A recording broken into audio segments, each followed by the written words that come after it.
ऐसे नहीं विदेश पहुंच रहे यूपी के आम, हो रहा है अनुसंधान। पूरी दुनिया की आम प्रजातियों पर शोध। अमेरिका में डंका बजा रहा यूपी का आम, भीनी सुगंध से महका अवध शिल्पग्राम। समझिए कैसे होता है आमों पर रिसर्च। प्रोफेसर अरविंद दे रहे हैं जानकारी। उत्तर प्रदेश में आज सीएम योगी के द्वारा आम महोत्सव का आयोजन किया गया है, जहां यहां पर तमाम बागबान अपने आमों की किस्मों को दिखा रहे हैं। इसके साथ ही कुछ ऐसे भी यहाँ के आम हैं जिन पर अनुसंधान हो रहा है, यानी कि रिसर्च हो रहा है। हमारे साथ सरदार वल्लभ भाई पटेल कृषि एवं प्रौद्योगिक विश्वविद्यालय मेरठ के प्रोफेसर हैं डॉक्टर अरविंद। उनसे जानकारी करेंगे कि इन आमों को लेकर क्या कुछ खासियत है, क्योंकि यहाँ पर इन पर रिसर्च किए जाते हैं, इन पे जानकारी प्राप्त की जाती है कि किस प्रकार के। डॉक्टर साहब, स्वागत है आपका अनादि टीवी पर। जानना चाहेंगे, यहाँ पर तमाम विशेष प्रकार के आम रखे हुए हैं, क्या कुछ विशेषता है इसकी?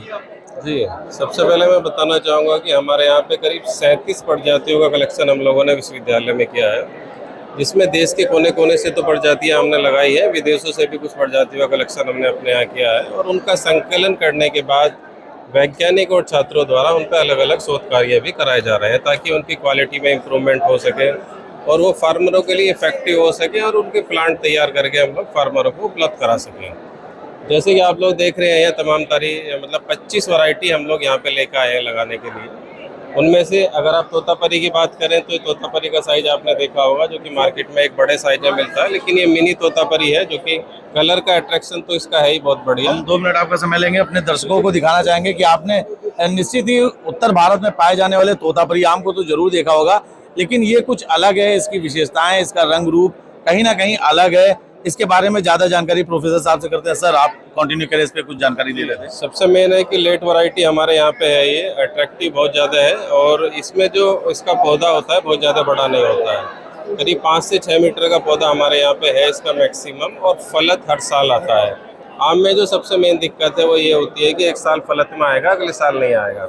लेकिन कुछ प्रजातियाँ हमारे यहाँ इस तरह की है जो कि हर साल फलत में आती है। उनमें से एक बार बता देता हूँ, ये अल्फांसो प्रजाति है। अल्फांसो का नाम आप लोगों ने सुना होगा, महाराष्ट्र की बहुत फेमस वैरायटी है, बहुत ज़्यादा इसका नाम होता है। लेकिन इसकी खासियत क्या है कि ये काफ़ी महंगा बिकता है, और सबसे मेन बात है कि मई के महीने के लास्ट तक ये महाराष्ट्र में लगभग ख़त्म हो जाता है।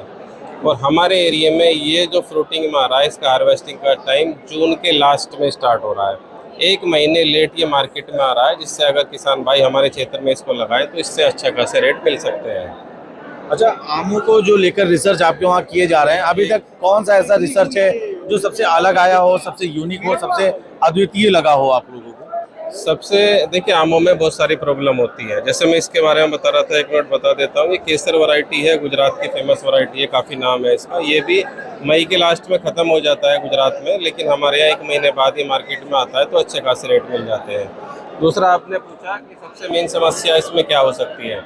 सबसे मेन समस्या हमारे यहाँ जो फार्मर को है कि वो अच्छी वैरायटियों के पौधे उन्हें नहीं मिल पाना, जिस कारण वो पुरानी प्रजातियों को लगातार लगा पा रहे हैं। और जो नई नई संकर प्रजातियाँ आई हैं जो हर साल फलत में आती हैं, जिनकी यील्ड अच्छी होती है, उस हिसाब से वो उनके पौधे जो क्वालिटी वाले उन्हें मिल जाने चाहिए, वो चीज़ उन्हें नहीं मिल पा रही है।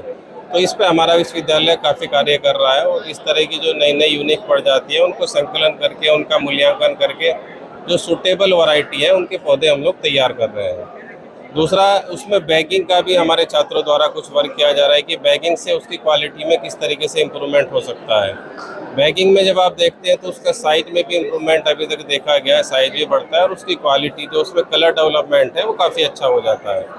इसके अलावा और जैसे इसमें माल फॉर्मेशन की दिक्कत है, उसमें भी हमारे यहाँ वर्क हो रहा है। हाई डेंसिटी में ये होता है कि हम कम एरिया में ज़्यादा से ज़्यादा पौधे किस तरीके से लगा सकते हैं, क्योंकि जितने भी ग्राफ्टेड प्लांट हैं अगर हम लगाते हैं तो नॉर्मली आम के पौधे भी 3 साल के अंदर फलत में आने लगते हैं, जहाँ बीजू पौधों को हमारे 6-7 साल लगते हैं, वह ग्राफ्टेड पौधे 3 साल के अंदर आ जाता है। लेकिन यदि हम उसकी हाइट और उसको मैनेज करके रखें तो हाई डेंसिटी के अंदर कम एरिया में ज़्यादा पौधे लगाकर उसको प्रॉपर तरीके से मैनेज करके अच्छा उत्पादन हम लोग ले सकते हैं। अच्छा, अभी कुछ ऐसे आपके वहाँ ऐसे आम की प्रजातियाँ कुछ ऐसी तैयार की गई हों जिन पे रिसर्च किया गया हो, जिनको विदेश भी भेजा गया हो? क्योंकि आज यहाँ मौके पर मुख्यमंत्री जी ने साफ तौर पर कहा है कि तमाम ऐसे आम हैं जो काफ़ी वर्षों बाद पहली बार विदेशों में पहुँचे। यूपी के डंका विदेशों में भी बज रहा है, तो क्या कुछ आपके वहाँ भी ऐसी कुछ प्रजातियाँ? देखिए, सबसे मेन प्रजाति जो हमारे एरिया की कही जाती है, ये रटोल आम है। रटोल आम मेरठ और बागपत की एरिया का फेमस आम है। अगर आप मीठेपन की बातें करें कि सबसे मीठा आम कौन सा होता है, तो उसी कैटेगरी में ये आम भी आता है। इसके जो एरोमा है वो बहुत अच्छा होता है, जो इसको खा लेता है वो इसकी डिमांड करता है फिर हमेशा। जीआई टैग इसको मिल चुका है, विदेशों में इसकी डिमांड भी है, बढ़ने लगी है। तो ये हमारे एरिया का एक अच्छा आम है रटोल। इसके अलावा कुछ कलेक्शन हम लोगों ने लोकल भी किए हुए हैं, 3-4 कलेक्शन है हमारे पास, जिनकी अभी हम लोग मूल्यांकन कर रहे हैं और फिर देखते हैं कि इनमें क्या चीज़ जो है ऐसी आती है कि इनका उत्पादन बढ़ा के हम लोग बाहर इसको बेच सकें। अच्छा, आम का तो स्वाद वैसे रसीला होता है, इसका रसवादन हर किसी के जुबान पर होता है, लेकिन हुस्न की बात भी आती है तो उससे भी आम का नाम जुड़ता है, हुस्न आरा आम। इसके बारे में कुछ चर्चा चाहेंगे संक्षेप में? जी, इसका मैं आपको आम एक बार उठा लेता हूँ। देखिए जैसे इसका नाम है हुस्न आरा, तो नाम से जैसे लग रहा है कि ब्यूटी वाला आम ये है एक। और सबसे खासियत है कि पेड़ का ही पका हुआ, मतलब पेड़ पर ही ये कलर डेवलप हो जाता है। नॉर्मली जो पकने के बाद अलग से हम लोग पकाते हैं तब होते हैं, लेकिन ये पेड़ पे ही पकता है। अर्ली आम है, पहली स्टेज में जो आम जब मार्केट में आने लगता है उसी टाइम पे आ जाता है। और सबसे मेन चीज़ है इसकी खुशबू बहुत अच्छी होती है, तो खुशबू के लिए और सुंदरता के लिए सबसे अच्छा आम की गिनती में ही आता है। लेकिन जितनी खुशबू, जितनी मिठास, उतनी ही ज्यादा कीड़ों का डर, उतनी ही ज्यादा बर्बादी का डर। इसको रोकने के लिए क्या? उसके लिए सबसे मेन चीज एक तो ये है ना कि अगर बारिश में ये आम आ गया है, बारिश के टाइम अगर आएगा तो फिर उसमें जो है इन्फेक्शन बढ़ने लगेगा, इंसेक्ट का उस पर प्रकोप बढ़ने लगेगा। तो बैगिंग वाली चीज जो हम लोग अभी कह रहे हैं कि हम लोगों ने बैगिंग पे इस पे वर्क स्टार्ट किया है अभी, तो अगर बैगिंग से इन आमों को कवर कर दिया जाए तो इनका साइज भी बढ़ रहा है और इनके कलर डेवलपमेंट में भी मतलब लगातार सुधार के प्रयास किए जा रहे हैं। बहुत बहुत धन्यवाद प्रोफेसर साहब आपका।